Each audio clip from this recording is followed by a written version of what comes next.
Olá, boa tarde. Estamos começando mais um programa Mundo Melhor. Um prazer estar com você, entrar na sua casa.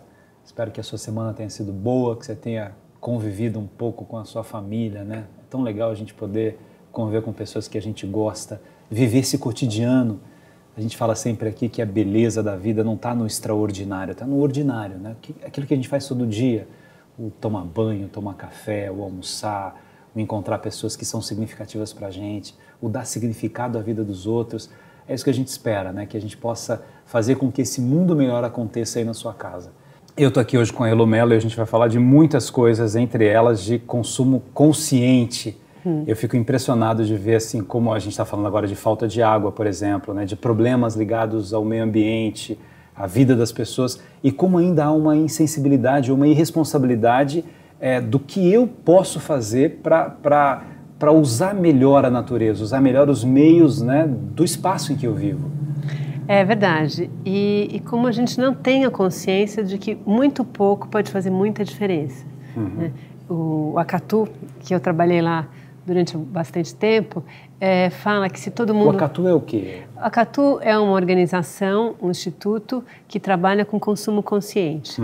É um instituto muito bacana porque ele trabalha para que os consumidores percebam o seu poder através das suas escolhas mais conscientes e trabalha também com as empresas para que elas façam com que o consumidor opte por produtos dentro de uma cadeia, produtos mais sustentáveis. Né? Mas o foco deles são armar o consumidor com instrumentos e com informação para que ele possa fazer escolhas mais sustentáveis. O que são escolhas sustentáveis? Ela? Olha, por exemplo, se todo mundo fechasse, 1 milhão de pessoas fechassem a torneira, quando estão escovando os dentes. Quando estão escovando os dentes, o impacto que isso tem é muito grande. Né? Ou às vezes são coisas muito pequenas e eu até hoje em dia, às vezes eu passo na rua, vejo alguém lavando a calçada com esguicho, vai me dando uma agonia. E conversando, às vezes, que a pessoa fica com esguicho assim, com a coisa, conversando do lado, aquela água caindo, né? E às vezes eu não consigo, eu não me seguro e paro para explicar que aquilo lá está gastando uma água que não precisa, que se simplesmente varresse uma calçada seria o suficiente, que não precisa gastar essa água, que é uma água tão valiosa, especialmente hoje em dia, né? Que não faz diferença. Mas aí às vezes as pessoas até levam um susto, porque não estão acostumadas com esse tipo de abordagem, né? Mas enfim, eu acho que tem coisas muito pequenas. Uma pessoa pensa aí que eu acho que é mais sério, né? Assim, não é essa água do escovar os dentes que vai fazer falta para o mundo, não é essa água do esguicho que vai fazer falta. Então, mas se todo mundo pensar assim, quer dizer, ninguém faz nenhum tipo de gesto que de fato possa ter essa consciência de melhorar o mundo mesmo, né? É verdade. Não tem essa consciência e a água é um conceito muito engraçado, porque eu acho que na nossa infância a água era uma coisa assim que era abundante, né? Você não tinha essa preocupação que a água era um recurso que não finito, né? Que não é renovável assim como a gente está sentindo agora. Então essa coisa da água, como a gente teve há alguns anos atrás da energia, é início de uma consciência que os mais jovens hoje na escola já começam a ter e eles começam a mudar os próprios pais e a própria família de que são consumo que a gente tem que tomar consciência mesmo, que eles não são assim infinitos, né? Você sabe que uma notícia que eu acho boa, Elo, é assim, a criança quando aprende na escola, voltando ao seu exemplo que é muito simples e né, o telespectador vive isso, a história do escovar os dentes ou fazer a barba tal, e desligar a torneira. A tendência é que a criança, quando ela aprende isso na escola, ela venha para casa e ensine o pai a fazer isso. Ou ela toma conta do pai e fala, pai, fecha a torneira, né? Você está ali, você está fazendo a barba, abriu, lavou, tal, fecha a torneira, continua, vai lavar depois. Mas assim, essa consciência, olha, o pouquinho que eu faço, eu estou ajudando a melhorar o mundo. Né? A gente vê bastante depoimentos dos pais que falam assim, não, eu fiquei sem graça, porque eu tive que levar uma dura do meu filho para mudar um comportamento. Porque o comportamento adulto é muito difícil de você mudar, mas se você forma a criança com esses valores e com essas preocupações, isso ele vai levar para o resto da vida. Né? E nada melhor do que os próprios filhos educarem os pais né? De uma atitude mais consciente, para o mundo que vai deixar para eles, né? Até dentista, né? Engraçado. A criança, quando ela aprende corretamente, ela faz a escovação correta e tal. O adulto, como ele não tem o hábito de escovar corretamente, de passar o fio dental de uma forma correta, ele vai ao dentista, ele fica uma semana escovando corretamente. Depois passa verdade. aquilo, ele volta rapidinho, porque não desenvolveu aquele hábito, né? Não incorporou, né? Realmente, mas na hora que você entende o impacto que isso tem e como que isso pode ser bom, inclusive para as próprias pessoas que estão fazendo, começa a mudar esse comportamento. E aí as pessoas realmente começam, e é uma cadeia, porque a hora que você começa a se conscientizar, você vai conscientizando o teu amigo, a sua família, as outras pessoas que estão em volta, e a coisa vai como uma onda. E às vezes assim a mudança ela incomoda, né? Então a história das sacolinhas plásticas de supermercado, né? Não pode mais, você tem que usar reciclável, levar. Naquele primeiro momento as pessoas ficam incomodadas porque elas querem o conforto delas sem refletir um pouco nas consequências que aquele conforto tem para o mundo em que ela vive. E com o tempo elas vão se acostumando e vão percebendo que não fez muita diferença, né? É só uma quebra de paradigma, uma mudança de hábito. É verdade. Mas a partir do momento que você vê que pode fazer alguma coisa e que isso tem um benefício para ela e para os outros e para o planeta, de uma forma mais ampla, também traz um conforto, uma certa felicidade que é muito gostoso, porque você vê naquele momento quanta gente começou a levar as suas sacolas para o supermercado, para fazer as compras, ou recusar mesmo a sacola. Até hoje em dia, que liberou de novo o fornecimento nos supermercados, muita gente ainda leva as suas próprias sacolas, porque já incorporou, entendeu que aquilo realmente, o impacto negativo disso é muito grande. Eu acho tão legal quando você vê a pessoa sai com um cachorro na rua, mas ela vai e limpa, né, o cocô do cachorro. Ela tem aquela... Mesmo que ninguém esteja olhando, né? Claro. Aí está a beleza da ética. É você verdade. fazer o que é correto, mesmo que ninguém esteja olhando, porque você acredita nisso. Né? Não, isso faz muita diferença, porque é uma coisa que você realmente incorporou. E como a energia, quer dizer, naquele tempo que a gente estava com problemas de apagões e que, enfim, que tinha que reduzir mesmo o consumo de energia, muitos reclamaram. Mas aos poucos foi entendendo e até depois que liberou o consumo de energia, as pessoas começaram a consumir menos energia de uma forma desnecessária. Ligado, você está em outro ambiente, vai deixando tudo aceso, coisas que não precisam, né? E aos pouquinhos, entendendo os impactos que isso tem e que um pequeno desligar uma televisão na hora que você sai da sala de TV ou apagar a luz do quarto quando você vem para a sala, são coisinhas pequenas, mas que todo mundo fazendo, o impacto disso é muito grande. E a questão dos alimentos? O que é comprar alimentos sustentáveis? Olha, os alimentos orgânicos, por exemplo, são sustentáveis porque não só por serem orgânicos e não usam agrotóxico, mas porque tem uma cadeia toda pensada nesses alimentos e no impacto.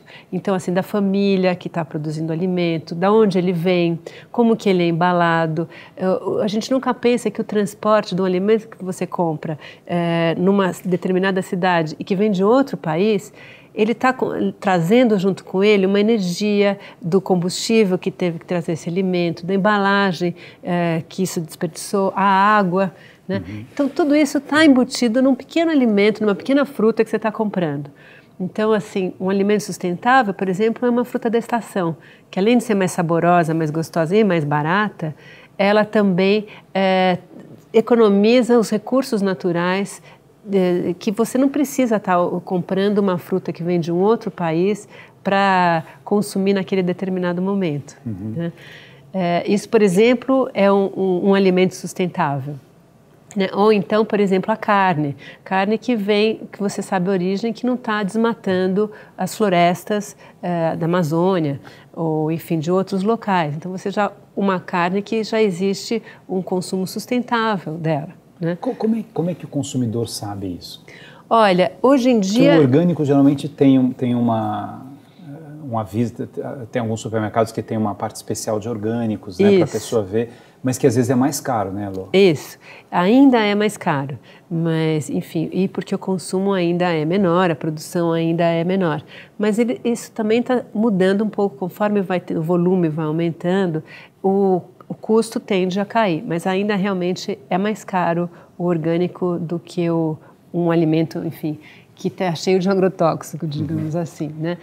Mas talvez a médio e longo prazo, como com agrotóxico vai fazer mal para você, você vai ver que do orgânico era mais barato. Exato, né? É mais barato, porque você economiza na saúde, no impacto. É que às vezes são coisas não mensuráveis no imediato, no momento que você compra, né?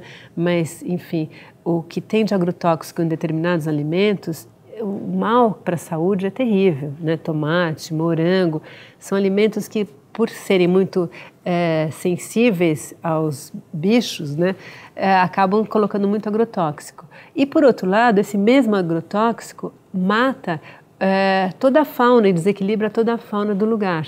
Então, em lugares onde tem produtos orgânicos, a fauna começa a ser equilibrada. Então, um bicho come o outro, que come o outro, e ao longo do tempo, também ele vai tendo menos riscos de ter qualquer tipo de peste, de contaminação no próprio alimento. Que também passe para a gente. Que passa para a gente. Né?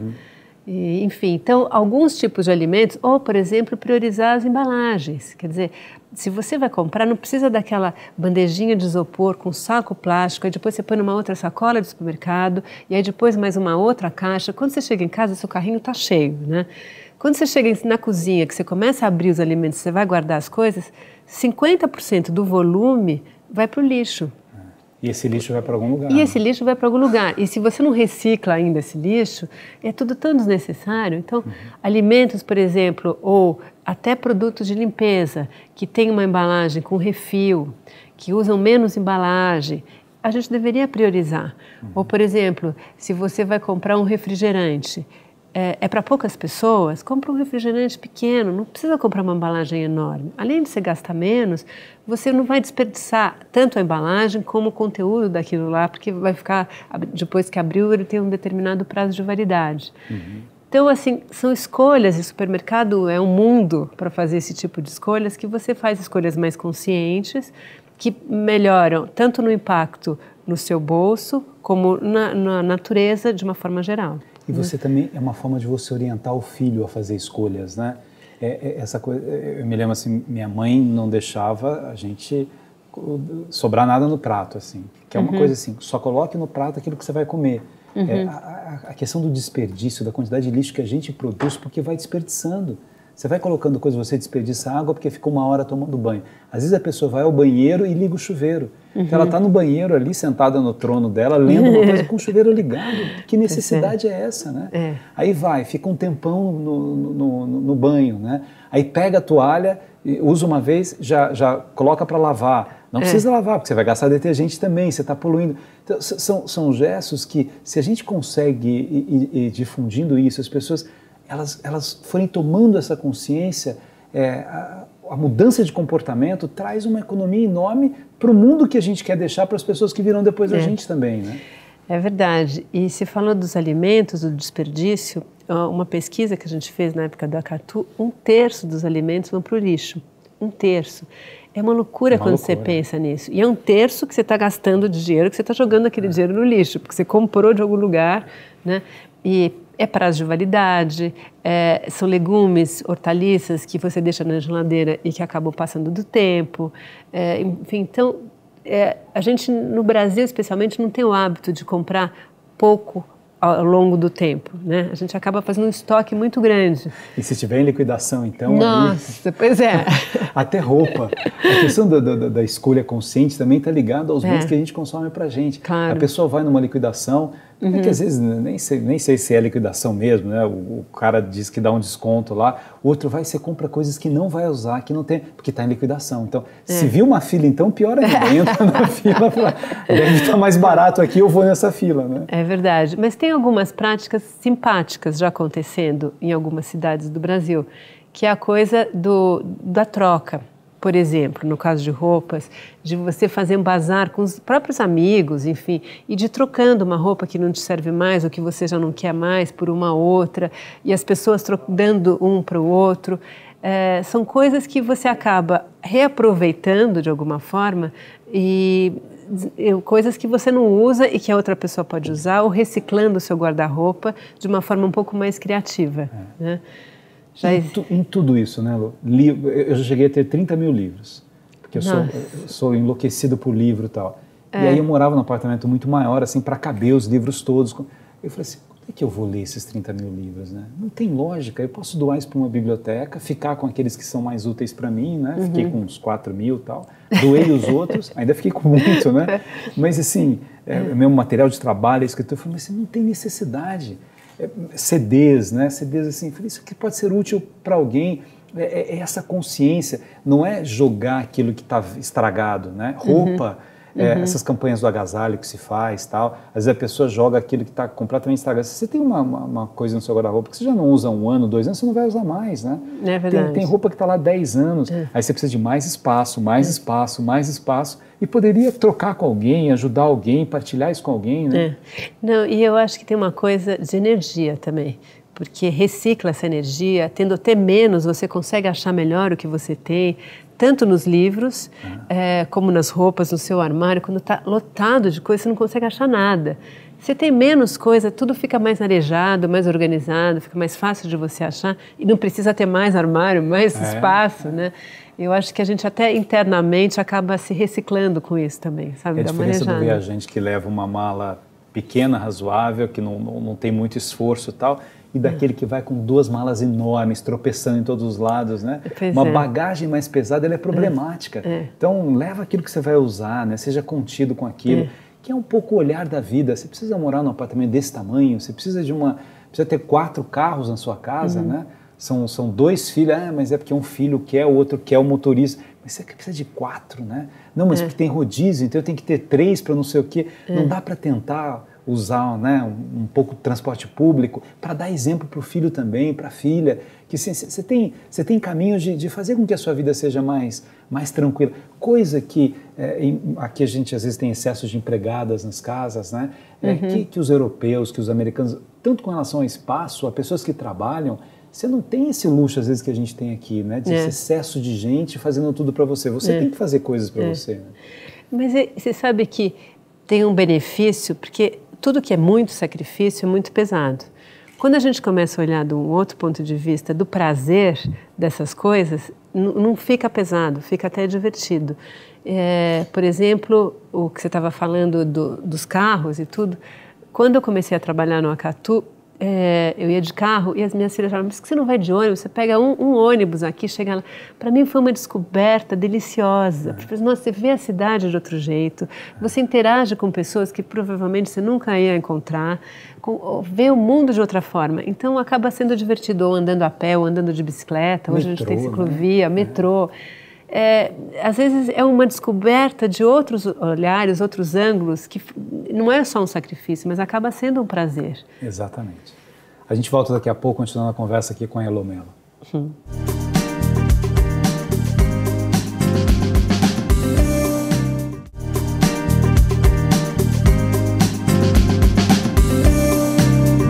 Estamos de volta aqui no programa Mundo Melhor, hoje conversando com a Elô Mello, que tem várias facetas, né? A gente estava falando de sustentabilidade. Vamos para a fotografia agora? Vamos. Onde é que nasceu o amor pela fotografia? O amor da fotografia, acho que é muito cedo, desde pequena eu gosto de fotografar, acho que meu pai já me deu umas máquinas de fotografia.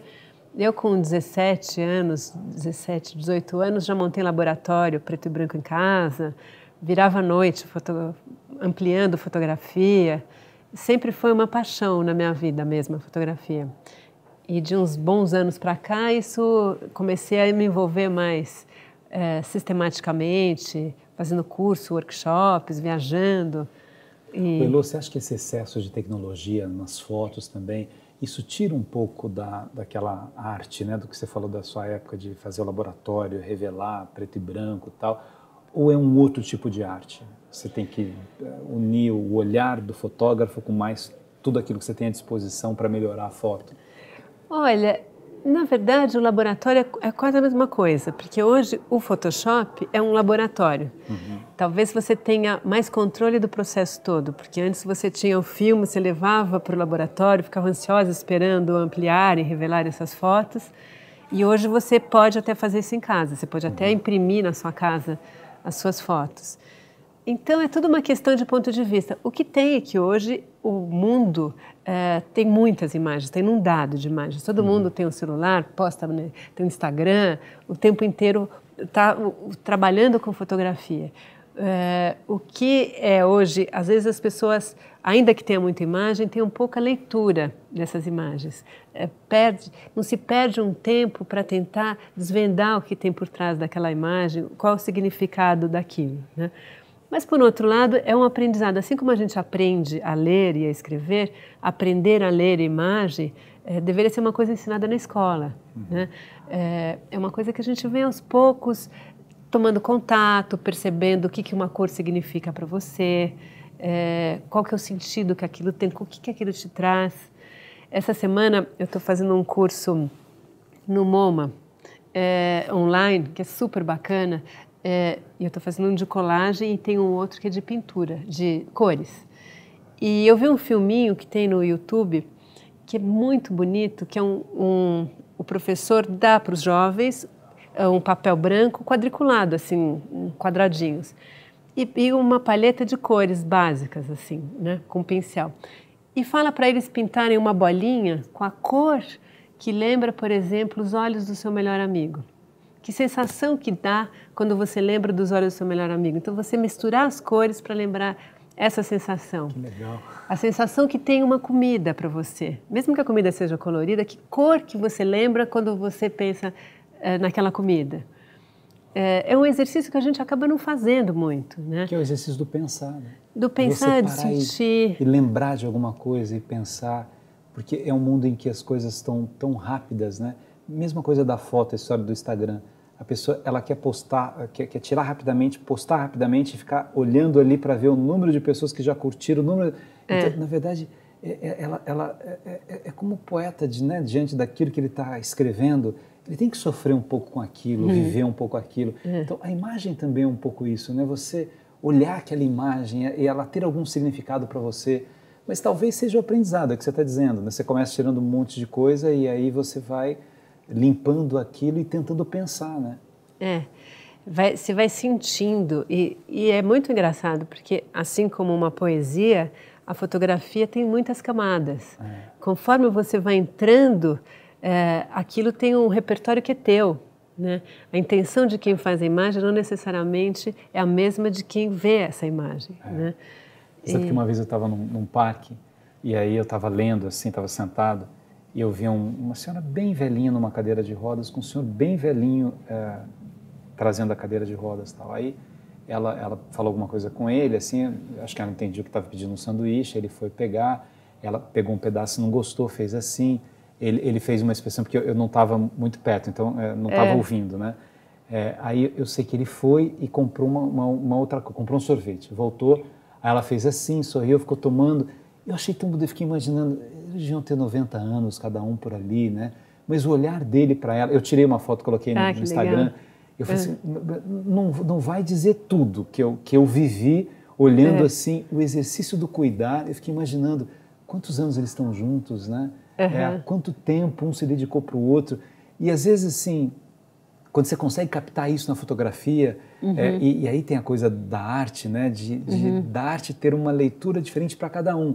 Porque alguém olha aquilo e imagina propaganda de cadeira de roda, quando você olha meio... E que tem uma sensibilidade ali. E a foto é muito isso, né? Abre o mundo, né? E isso é muito gostoso. Quando você começa a se conectar e a perceber que tem um mundo por trás disso, é um prazer muito grande. Você tem uma exposição que está no seu site chamada Resgate do Tempo, né? Isso. Essas fotos são fotos em que eu ainda estou até trabalhando um pouco nessa série, que são umas fotos de pensar mesmo um tempo que não existe. Cadeira de balanço.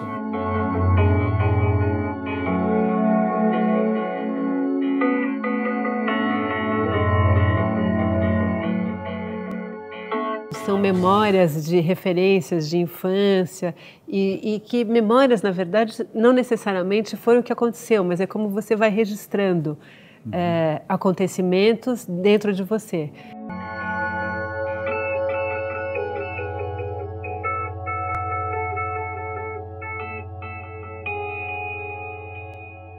Esse resgate do tempo, um pouco o nome é por isso, porque são coisas que você tenta resgatar um tempo que não existe mais, né?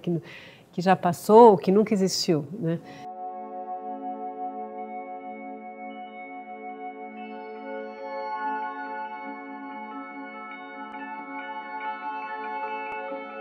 Então são fotos que até sobrepostas, às vezes, porque são tempos que se cruzam, né, dentro de uma mesma imagem.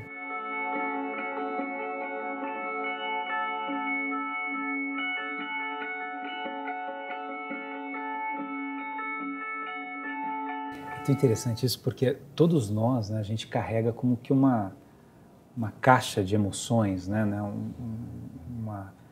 um fluxo de vivências, e a gente tem um pouco de preguiça, às vezes, de revisitar isso. E isso nos ajuda num monte de coisa, né?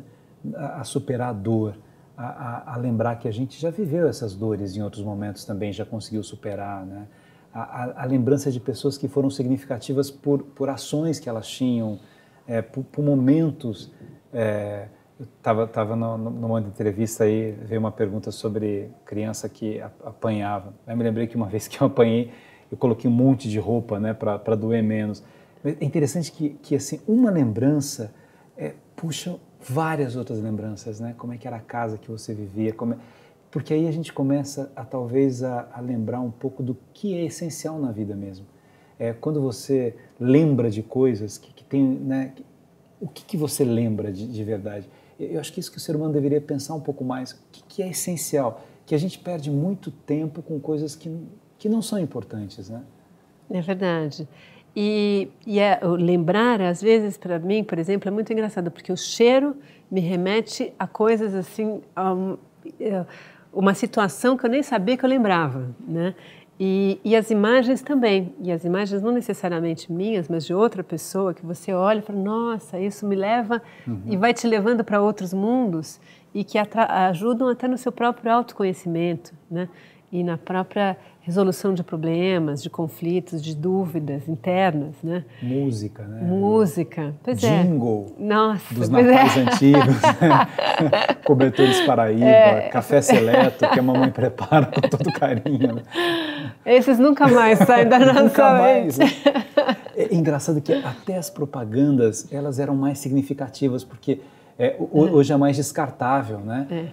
A nossa lembrança, porque elas ficavam muito mais tempo, tinha uma marca mais assim, interessante.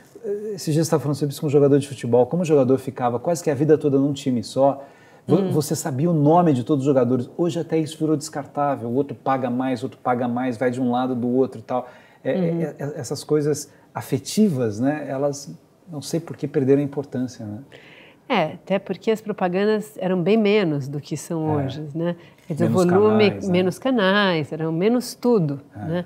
E eu acho que até arrisco a dizer que elas eram um pouco mais inocentes, né? Porque hoje já tem tanta pesquisa, tanta teste, né? E do que faz, o que pega, o que não pega, comportamento e tal. Então, eu acho que antigamente tinha um pouco mais de inocência, ingenuidade no que faziam, e a gente acabava, também éramos mais vulneráveis, né? Porque hoje você já tem até um bloqueio, já começa a propaganda, você já com controle remoto, já muda de canal, já vai fazer outra coisa, né? A gente também já fica um pouco mais ligado, né? Mas essas lembranças de infância, ou talvez até das crianças de hoje, lá na frente, com certeza vão resgatar sempre, né, alguma memória, coisas positivas que a gente acaba revisitando e transformando de alguma maneira, né? Interessante assim, sempre a gente fala de lembrança de primeiro professor, lembrança de escola, tal, nunca é material. Sempre, é um gesto, é o jeito que falava, é o cabelo que usava, é a maneira de olhar. Você nem lembra assim a forma com que era a matéria, tal, mas você lembra da postura. Você lembra como você se sentia naquele momento ali. Se você sentia mais medo, se você se sentia feliz, se você sentia... os detalhes do processo cognitivo você não lembra, mas do emocional você lembra. O que aquilo significava para você, né? O que é mais forte, né? E até brinco com aquela história, né? Que se o avião está caindo e você pode fazer uma coisa, você vai ligar para as pessoas que você mais gosta, né? Você não vai pedir para guardarem o seu dinheiro, a pasta tal, né? Vestido tal, né? Não é essa a sua preocupação, mas é de se conectar com as pessoas que você ama, né? Então, eu acho que essa memória também, né? São coisas muito afetivas. Mas elas abrem canais na arte de um mundo maravilhoso, né? A hora que você conecta isso é o que te abre para outros horizontes, para outros mundos que são maravilhosas, né? Vamos falar de uma outra arte no próximo bloco, que é a arte da culinária, seu lado chefe de cozinha. A gente volta daqui a pouco, continuando nosso bate-papo aqui com a Elomelo.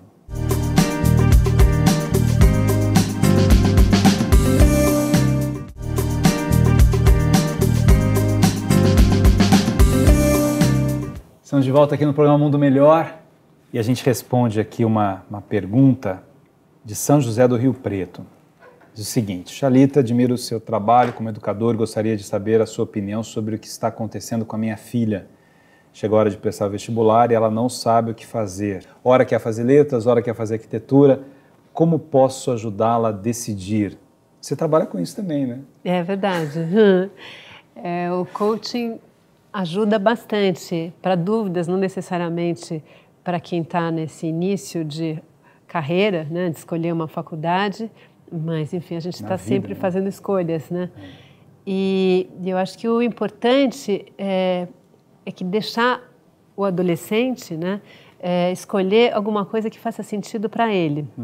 E não necessariamente uma profissão que dê mais dinheiro ou que tenha um mercado melhor de trabalho, porque não necessariamente ele vai ganhar dinheiro se ele não fizer o que ele gosta, e não necessariamente vai ser feliz. Eu acho que a prioridade é fazer alguma coisa que goste, que dê um retorno de prazer mesmo, e que o dinheiro é consequência.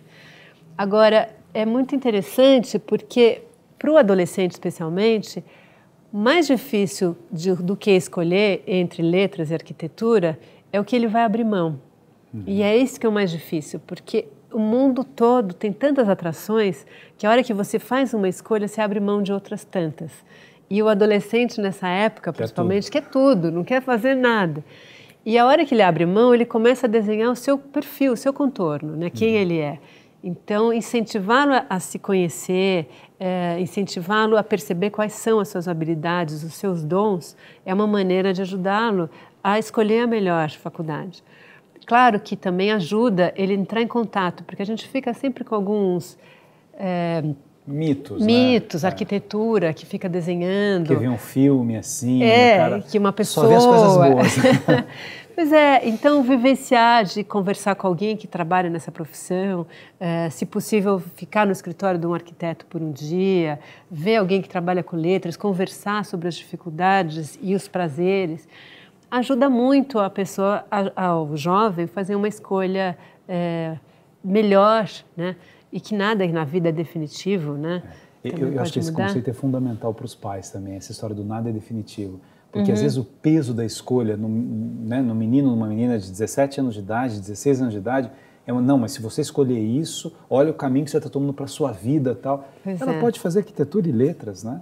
Ela faz arquitetura e depois ela acha que é legal também ter letras, pode fazer mais do que uma faculdade. Então não ter esse peso, essa carga assim, né? É a história do vestibular. Seu irmão passou no vestibular tal, não é possível que você não passe. Então você coloca, se não passou no primeiro, passa no meio do ano, calma, né? Não acabou o mundo por causa disso. Então não dá esse peso tão grande numa pessoa que não está com a maturidade toda desenvolvida para isso. Né?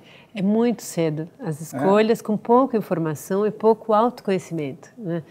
Então, eu acho que é bom mesmo deixar eles... Agora, essa história de não abrir mão é interessante, né? Porque a gente passa por isso em qualquer idade, né? Às vezes você quer visitar, nossa, estou com vontade de ir para tal lugar, mas estou com vontade de ir para tal lugar também, para tal lugar também. Não dá, você tem que escolher. Agora, nesse momento, você dá para isso. Talvez em outro momento você vá para lá. Quero fazer esse curso, esse e esse. Não dá tempo de fazer os três, né? É muito difícil. A gente tem que fazer escolhas. E o importante é que sejam escolhas que tenham significado, que façam mais sentido para o teu momento, para a tua necessidade daquela hora, né? Para que não sejam escolhas que depois você vai eventualmente até se arrepender de falar, fiz bobagem e começar de novo, enfim, né? Isso faz muita diferença. Eu já me arrependi de várias escolhas na vida, mas eu acho bom isso. Não, eu acho que até se assumir que não fez a escolha certa. Isso, né? Por que eu escolhi esse caminho? Por que eu deixei isso e fui aqui? Por que não sei o quê? E é legal, porque eu acho que isso nos dá essa, né? O Oswald de Andrade que falava, eu quero a contribuição milionária de todos os erros, né? Você fala assim, errei aqui eu acertei, né? E até na relação pai e filho, é bonito quando o pai assume erros para o filho, né? Claro. Assim, você está indo mal na escola, filho, eu também já fui mal na escola. Mas eu vi que naquele momento eu tinha que estudar um pouco mais, tá?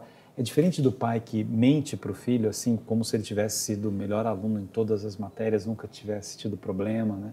Como numa relação amorosa, o filho está chorando por uma namorada que largou, tal, o pai fala, sabe que eu já passei por isso também? E isso humaniza a relação, né?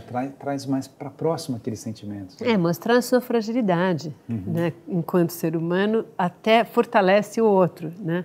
Ou até une mais as pessoas. Né? Vamos para a sua faceta cozinha? Vamos. Não é nada de mãe, de avó, de nada? Pois é, não. Não é de mãe, com certeza, não é. Mas eu sempre gostei muito. Na casa da minha avó, eu ficava com a cozinheira, né? Aprendendo a fazer comida. Sempre gostei muito. Eu gosto muito de receber, gosto muito de amigos. Então, também gostava muito de inventar prato, de chamar as pessoas para cozinhar para elas, né? Eu brinco que os meus amigos, os meus familiares são os meus cobaias, né? Eu gosto de inventar coisas, então na cozinha é um prato cheio, porque você abre a geladeira, imagina uma receita, troca um ingrediente, curte alguma coisa diferente, vai experimentando. Vou na feira, para mim é um programa que eu acho que eu mais adoro. Eu gosto muito de feira também. Você conversa com que te dá uma receita, que te dá uma dica, descobre um verdura novo. Não sei o quê, não está em época, pega isso, mistura a salsinha com a cebolinha, assim, faz... muito legal, né? É um mundo que vai se descobrindo, que você vai testando, vai dando certo, às vezes não tanto, né? Também a gente erra, também né? Na cozinha, né? Mas, coitado dos amigos no dia do erro, né? Eu né? já aviso que todo mundo está lá de cobaia. Mas a cozinha é difícil dar muito errado, né? Eu me lembrei de uma história agora, eu sou muito amigo do Valci Carrasco, né? E um dia ele convidou, ele tinha feito um curso lá, tal, de culinária, fez vários, aí um deles foi de bacalhau. Aí convidou 3 amigos lá para comer no restaurante, na casa dele e fez o tal do bacalhau. Estava muito salgado. Ai, que horror. E aquele constrangimento. E ele fez um prato que era só o bacalhau, né? Que quando você tem salada no meio e tal. E aí a gente olhando para aquele bacalhau, eu falei, meu Deus, eu falo que está salgado, não falo. E todo mundo sentindo a mesma coisa. Depois ele fez uma crônica sobre esse dia, porque eu comi um pouco, né? Eu falei, nossa, estou satisfeito. Assim, e a gente saiu. A crônica que ele escreve, assim, os meus amigos saíram, eu tenho certeza que eles foram no restaurante. Eu fritei 2 ovos, comi os ovos com pão e me resolvi. Mas é isso, às vezes dá errado. É verdade. Mas, enfim, eu adoro. E eu acho que a cozinha tem um ato também de amor, de você fazer.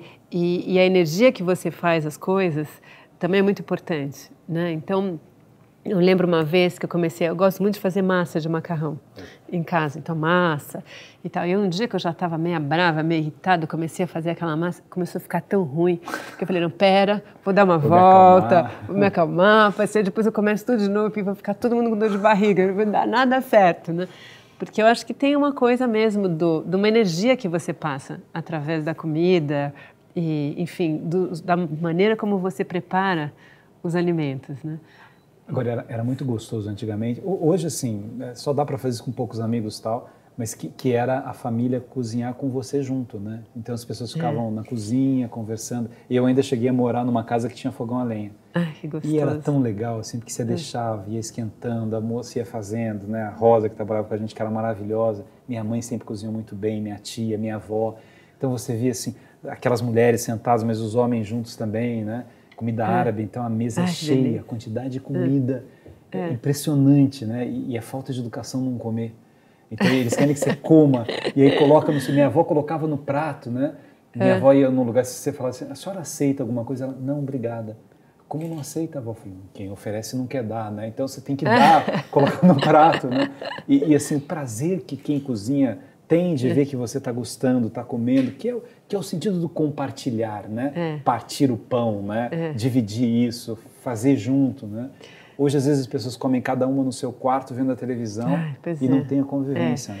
Mas olha, você estava falando, eu estava lembrando, quando os meus filhos eram pequenos, a gente tinha um sítio, ia todo mundo para lá, e eu punha todo mundo na cozinha, todas as crianças, sobrinhos, amigos dos filhos, todo mundo para cozinhar junto. Era uma zona, porque tinha farinha até no teto. Mas é uma coisa tão lúdica e tão gostosa de se relacionar. Então, um peneirava, outro quebrava o ovo, outro mexia, outro... Era tão gostoso e é uma lembrança gostosa de momentos assim que a gente fez coisas juntos todos, né? Sujo de trigo, sujo, pegando, todo. E no fim você come alguma coisa que todo mundo produziu junto, que também é gostoso. A hora que você senta e que está pronto um bolo quentinho, que todo mundo fez junto. É tão gostoso que eu acho que mesmo nessa correria de hoje do dia a dia, é tão importante você cozinhar junto ou sentar para comer todo mundo junto. Eu acho isso, não abro mão, quando eu posso. Tem uma coisa legal desse mundo tecnológico, né, que te aproxima de pessoas, que faz com que... Mas tem uma coisa preocupante, que é você... Eu brinco que o Twitter é um quintal tecnológico, né? Mas você não pode abrir mão do quintal real, né? Você precisa disso, assim, de contato humano, de conversa, de convivência, que o outro perceba os seus sentimentos, que você perceba o dos outros, que até ajuda, né? É uma pessoa hoje com 90 anos está no Facebook, é muito legal, porque ele se linka com outras coisas, mas nada substitui essa dimensão afetiva, essa relação entre pessoas, né? O olhar, o toque, o ouvir histórias, né? O estar junto, o chorar junto, o rir junto, né? É verdade. E a cozinha ou a comida é um veículo para que essas coisas aconteçam, né? A gente até acaba encontrando, vamos combinar de encontrar um amigo? Vamos almoçar, vamos jantar, vamos comer uma pizza, né? Porque é um lugar de união mesmo entre as pessoas. E eu acho que cozinhar enfim, é você oferecer alguma coisa para alguém, né? E tá todo mundo junto. Eu acho isso muito importante. Você fez, né? Eu me lembro na época da FEBEM, que eu fiz um trabalho lá quando eu era secretário de Educação. Uma das oficinas que te fazia mais sucesso era de padarias, porque era fácil e assim você via aquele jovem, né, que errou na vida, que caiu, que teve um problema, mas que ele fez o pão. E aí você vai comer o pão que ele fez, então ele se sente útil, né? Olha, tá aqui um pouco do que eu fiz para você. Né? Que legal. Elo, e esse seu trabalho de coaching, como é que funciona? Olha, o coaching é muito engraçado, porque ele foi entrando na minha vida devagarzinho. Aliás, ele entrou até meio atravessado, porque eu trabalhava no Acatu e depois numa outra organização não governamental, e uma amiga minha que trabalhava comigo no Acatu, que já não estava mais, me falou: olha, Elô, eu estou querendo fazer um coach. Eu falei: puxa, que legal, né? Mas eu queria fazer com você. Eu falei: não, desculpa, eu não sei fazer coaching, nunca fiz. Ela falou: não, mas eu queria muito fazer com você. Ela tinha trabalhado na minha equipe. E a gente começou a fazer, assim, meio de brincadeira, comprei os livros. E a coisa foi começando a dar certo. E eu falei: Mariana, o nome dela é Mariana. Eu falei: Mariana, não dá, eu tô com medo, porque é muita responsabilidade você ir transformando uma pessoa sem uma ferramenta, uma orientação, um estudo mais aprofundado. Para quem não está familiarizado com a palavra coaching? Olha, o coaching é quando você quer mudar alguma coisa na sua vida, que quer atingir um objetivo e está com dificuldade de mudar, de conseguir atingir. O coaching te ajuda... Mudar de emprego, escolher uma carreira, uma profissão, ou você tem uma dificuldade, eu trabalho muito com empresa, por exemplo, de como ser um bom líder, como dar um bom feedback, enfim, mas são coisas que têm um espaço de tempo determinado e um objetivo específico, um plano de ação que você acaba montando. E para isso você tem uma série de ferramentas. E enfim, eu comecei a me encantar justamente por essa amiga que me pediu para fazer coaching, comecei a fazer os cursos, comecei a fazer os coachings, e eu comecei a ver essa transformação das pessoas num período curto de tempo e uma transformação até para pessoas melhores e, portanto, elas também acabam sendo melhores para outras pessoas, um mundo melhor. E foi me encantando, me envolvendo, que aí eu fiz como opção mesmo trabalhar só com isso, deixei os meus outros trabalhos e para me dedicar exclusivamente ao coaching. E porque é uma realização muito grande a hora que você consegue perceber que tem uma transformação ali, que né? muda. Coisa...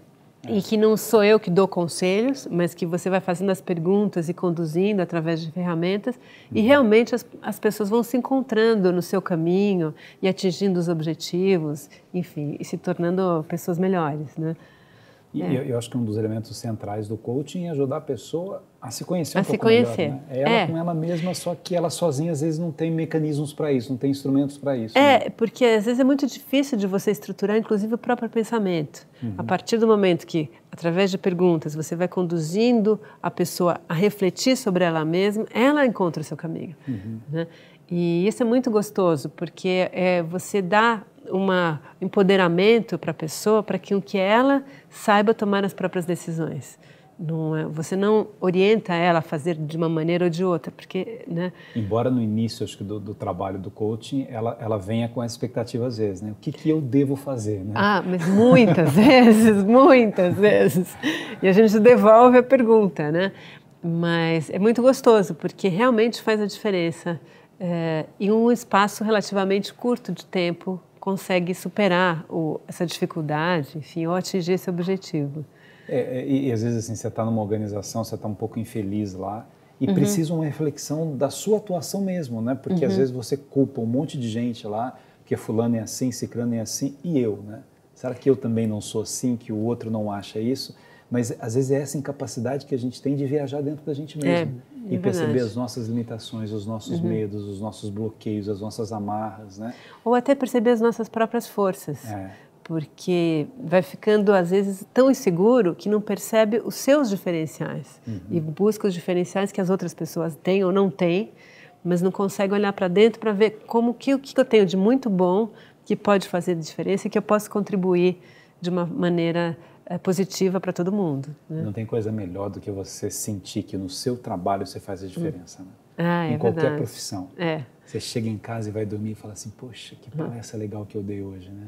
Ou, poxa, que trabalho, né? Como foi bom hoje no hospital, né? Quem é enfermeiro, quem é médico, que legal hoje, que dia bom hoje, eu taxista, né? Que dia legal que eu tive hoje, assim, eu arquiteto, fiz uma planta, tal, eu professor, eu sei, nossa, que aula legal, que bom que esse aluno melhorou desse jeito, eu policial, né? Poxa, ajudei essa mulher assim, dessa forma, é tão gostoso quando a gente tem, e não importa a profissão, o que você estava dizendo aqui lá na nossa sugestão para essa pessoa de São José do Rio Preto, né? Não é a profissão que vai te dar mais dinheiro, porque às vezes uma profissão que você nem acha que seja uma profissão que as pessoas dizem que dá dinheiro, ela pode te dar muito mais dinheiro, porque você é tão intenso, é tão único naquilo que você faz, que você acaba se realizando e tendo dinheiro. E às vezes você vai numa profissão que você acha que é a profissão para ficar milionário, né? E você está tão frustrado, você faz aquilo de uma forma tão... não tem a ver com você, né? Porque você se desgasta tanto para fazer alguma coisa que você não gosta, e quando você faz alguma coisa que te dá prazer, você nem sente, você faz sozinho, né? Evolui rapidamente e acaba sendo mesmo o diferencial que os outros percebem e valorizam, né?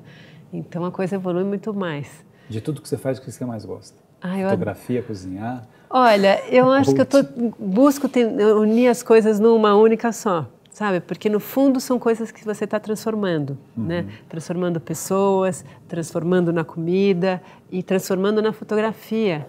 Porque a arte, na verdade, é uma porta para você abrir para outros mundos na transformação, né? Às vezes, até faço um workshop de coaching, gastronomia com pitadas de coaching. Para você, através da comida, num workshop, as pessoas te descobrirem e se autodescobrirem através das ferramentas do coaching, por exemplo, né? Então, eu vou tentando unir um pouco as coisas. Olha, é uma farra, viu? Muito gostoso. Eu trabalhei muito com empresas também, nesse conceito de desenvolver a aspiração, as habilidades emocionais, né? Que é fundamental, porque às vezes a pessoa tem um talento incrível e ela não consegue colocar para fora aquele talento por bloqueios emocionais. É comum a pessoa falar assim, não tenho dom para falar. Eu até falo assim, mas quando eu pego o microfone é tudo confuso, tudo estranho. Não é dom a fala, né? É trabalho, né? Transpiração, enfim, é a consciência de que eu gosto daquilo, então eu quero me aperfeiçoar naquilo que eu gosto, né? É o exercício, né? Porque mesmo nas artes, você tem que errar 100 vezes para fazer uma coisa boa. Então, como tudo na vida, tem um esforço, né?